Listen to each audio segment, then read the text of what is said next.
What's up, everybody? We are back again. And as we see, the national debt is continuing to rise at crazy rates. If we take a look at last week compared to this week, last week we were at 35.4 trillion. This week we're up to 35.6 trillion. We're up a little over 266 billion on the week. Money printer keeps going burr. If we look at Bitcoin's price this week, we're at 62,650. Last week, we were at 62,980. When I was writing my numbers down, it was at 62,480. So we went down about 400. We're still kind of in a consolidation time right now. If we look at reachable nodes and Tor nodes, we're at about a little over 31,000. So we still have been hovering around that number for quite a bit. If we look at market cap, still hovering at this number 10 spot, just patiently waiting before we slowly move on up. And if we take a look at the RSI, as you can see, we hit a heavy resistance level last week. We were climbing up towards 70 RSI, which is considered overbought. And we took a nice dip. We had good support here on the 50-day moving average. I'm on the daily chart. And we just kind of been hovering in between the 200-day moving average and the 50-day moving average. And RSI is kind of sitting at 50. So we've been at a good consolidation probably since about March of last year. Even though we hit all-time highs, we took a good dip to 49,000. We hit all-time highs back in March, and then we've just kind of been bouncing between 50,000 and 60,000 for the most part. So we're either going to have a big move up or a big move down. So obviously I'm hoping for a big move up, but we'll keep watching that and see what happens. Not so much news that's specifically Bitcoin related, but there was a good article that someone did over at Bitcoin Magazine, Inside Lebanon's Currency Crisis, how hyperinflation feels. So go take a look at that. There was an individual who was an entrepreneur. I forget his name. Let me see if I can find it on here real quick. Tony was his name. So Tony was an entrepreneur out there. Lebanon hit hyperinflation in 2019. They stopped allowing their citizens access to their savings account. During that process, they raised the price of the important goods. They raised the prices of food. They raised the prices of gas and pretty much stole people's money right under their eye overnight. And hyperinflation is hitting them hard. So he's out there. He was an entrepreneur and he's trying to onboard people onto Bitcoin. If people would have been saving in Bitcoin, they wouldn't have worried about losing all their money. Yes, inflation and prices where they live at obviously were increased, but we know what Bitcoin has done since 2019 up until now. So their savings at least wouldn't have been obliterated, and they wouldn't have to worry about the government stopping them from accessing their funds and things like that. So good short article on what happened back then and kind of what's going on now with them. If we take a look at the last few days for the fear and greed index, we've been kind of bouncing between neutral and fear. A few days ago, we actually reached greed when the RSI was getting pretty hot. And then, like I said, the RSI now was up near 70. Now we're back down 50. So we're back near that fear and that neutral, kind of like I was saying, the fear and greed index and the RSI have a pretty good hand in hand together. If we look at Bitcoin average mining costs, we're at 71,768 this week. If we look at last week, we were all the way up to 77,000 and we're back down to 71,000. So we seem to keep bouncing back up and forth between 77 and 71,000. It seems to be where we've been bouncing around at. So like I said, I'll still keep an eye on that. And if you go back and look at previous mining cost price compared to Bitcoin price, like I said, the longest that mining cost was above Bitcoin price just from what we have right here, which goes back to 2016, typically lasts about 6 to 9 months at the longest. So around November timeframe will be about that 9-month mark. So like I said, we're in October. We'll see what happens November, December. We have the election coming up. and a lot of other big things happening. If we look at Bitcoin ETF holdings, we're down a little bit, back to 924,849. And what we were at last week was 930,430. So like I said, RSI was creeping up, price was creeping up. Now price is coming down a little bit compared to last week. And so we see a little bit more outflows. And like I said, ETF Bitcoin holdings compared to price, when price goes up, we'll see this number continue to rise up. When Bitcoin price goes down, people will panic, people will want to get out.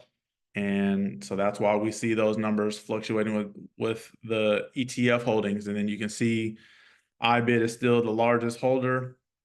And then you can also see what everybody else is doing. If we take a look at mining is still looking good. Hash rate is still pretty high. We scroll out here to about the last 3 months. We've reached a low of like the high 400s and a high of the high 700s. But for the most part, hash rate's been pretty much hovering between 500 to 700 for the most part. So it's good to see that number up. Security of the network is getting stronger. More people are out there running miners. More people are out there running their own nodes. And all that stuff is just contributing to the system, making everything stronger and not have to worry about that 51%. Okay. I just got my Albi Go. If you guys aren't familiar with Albi Hub, I did a video about them a little bit ago. I can't remember exactly which video back, but Albi Hub is a self-custodial open source Lightning wallet that connects to all your apps. So for any of you Nostr users out there, or whatever you're using to, send Lightning payments or receive Lightning payments, I'm going to end up setting up my Albi Go to my node and get all that set up. But I'm currently overseas right now. So once I get back, that's going to be one of my projects. I was waiting to get approved for Albi Go. You needed either a referral or you had to be on the waiting list. I was on the waiting list and now I finally got approved. So I'm gonna get everything all set up with that. I also got my Proton wallet finally approved. I was on the waiting list for that as well. So that's all set up and looking great. So Proton wallet is a way for you to send Bitcoin via email, and also it acts as a self-custodial wallet for you as well.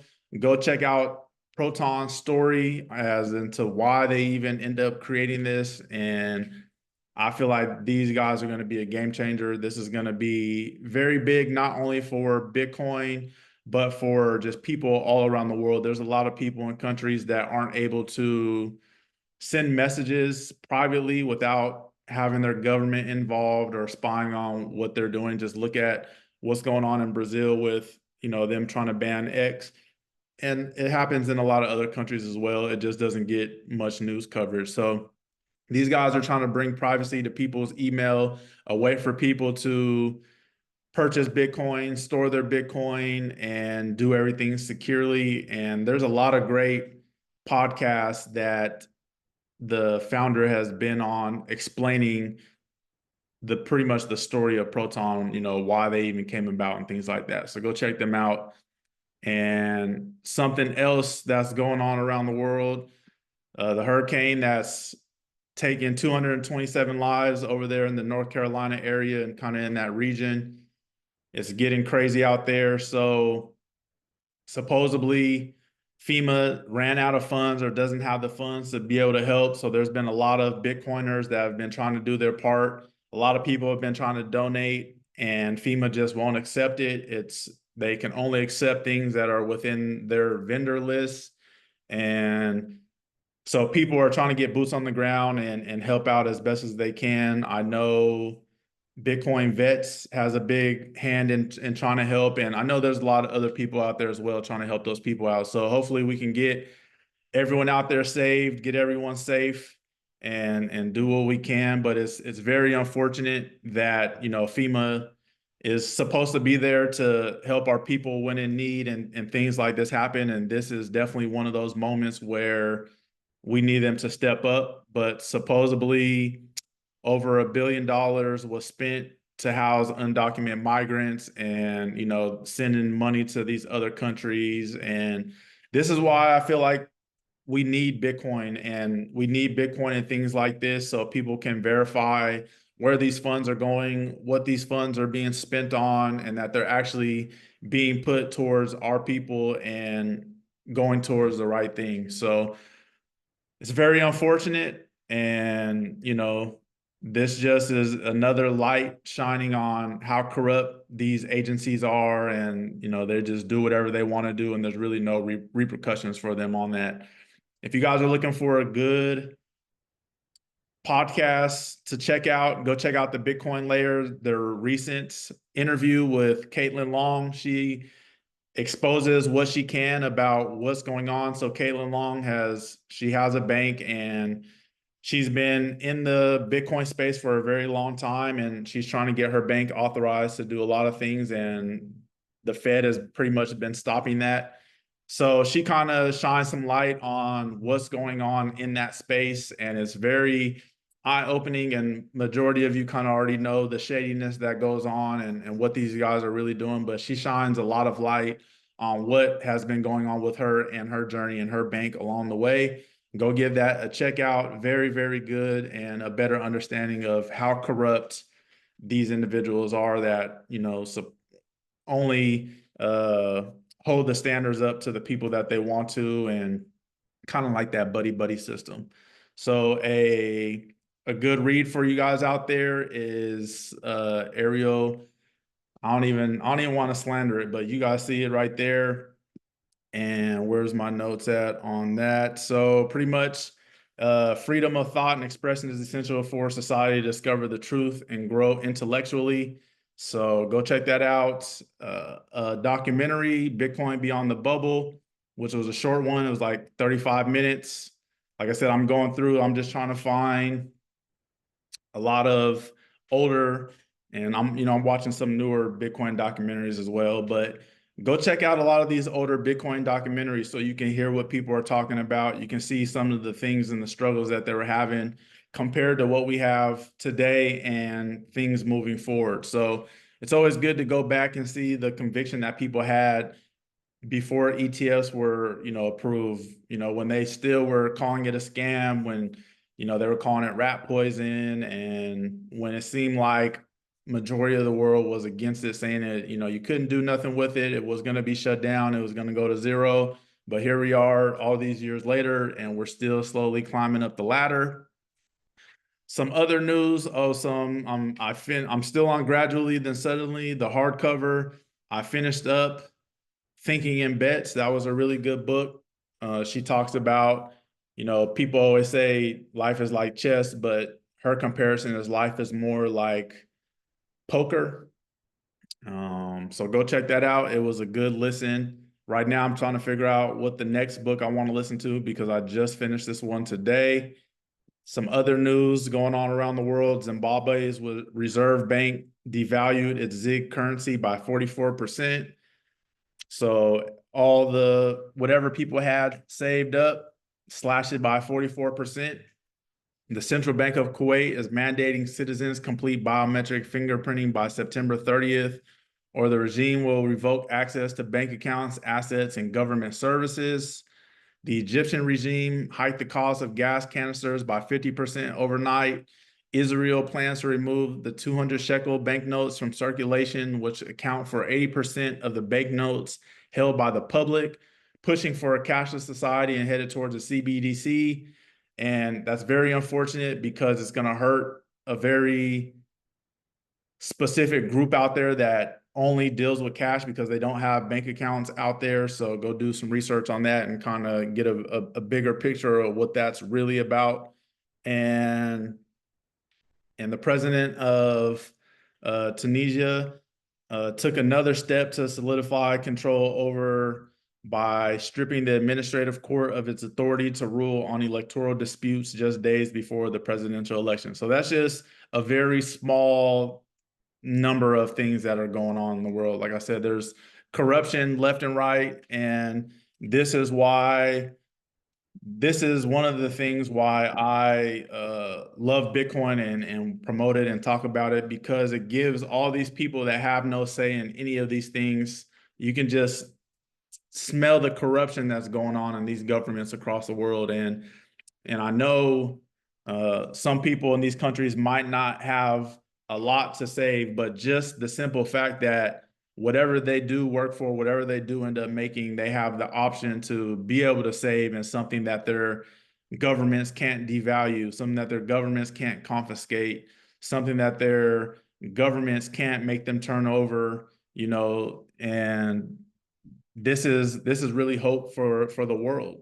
This type of corruption has been going on forever. I'm sure it will continue to go on for a very long time after many of us are gone. So Bitcoin just helps alleviate a lot of that, and it allows people to save in something that won't just completely strip them overnight. Like, waking up and the cost of gas canisters being hiked by 50% overnight. So it's like, in America, I don't know what the average price per gallon is, maybe $3, maybe $4, depending on where you're at. But it's like, imagine you wake up the next day and gas is now $6 or $7 or $8 a gallon. That will hurt a lot of people that, are already living check to check, already struggling to be able to do whatever it is they need to do. And it's like, now, hey, now you're having to really decide, do I put gas in my car? In the United States, our public transportation system isn't the greatest depending on where you're at. So it's like, unless you're in those bigger cities like New York, for the most part, even LA's public transportation isn't the greatest. And then you have all those things that you have to deal with that comes with riding on public transportation. So it's like, people are having to decide, how am I going to get to work today? So, or am I going to put gas in my car, or am I going to put food on the table? Am I going to put gas in my car, or am I going to pay my cell phone bill? Am I going to put gas in my car? So it's like, these are real world problems that people are having, and it's unfortunate because a lot of these countries are already, their average annual income already isn't high as it is. So these type of things just continue to hurt the people. So Bitcoin is definitely hope for the people. Just some updates on my Fold card, 55 sats over the week. Fountain app, 278 sats over the week. Still slacking with Sailor Academy. I'll get to that eventually whenever I get back to it. Both my miners are cool. Still no solo hit. Node is still up and running great. I got some new things to play with. Like I said, I'll be setting up my Albigo when I get back. And then also, I'm going to set everything up so I'll be able to access everything fully when I'm on the go. And the next little project that I'm working on is I'm working on sending Bitcoin by radio with mesh radio. So in order to have a ham radio, you have to actually have a license to be able to do that. So the cool thing with the little mesh radios is you don't need a license for those. So that's going to be the next thing that I'm working on. So that's all I got for you guys. I appreciate anyone who's tapped in. If you have any questions or comments for me, just let me know down below, and I'll catch you guys next week.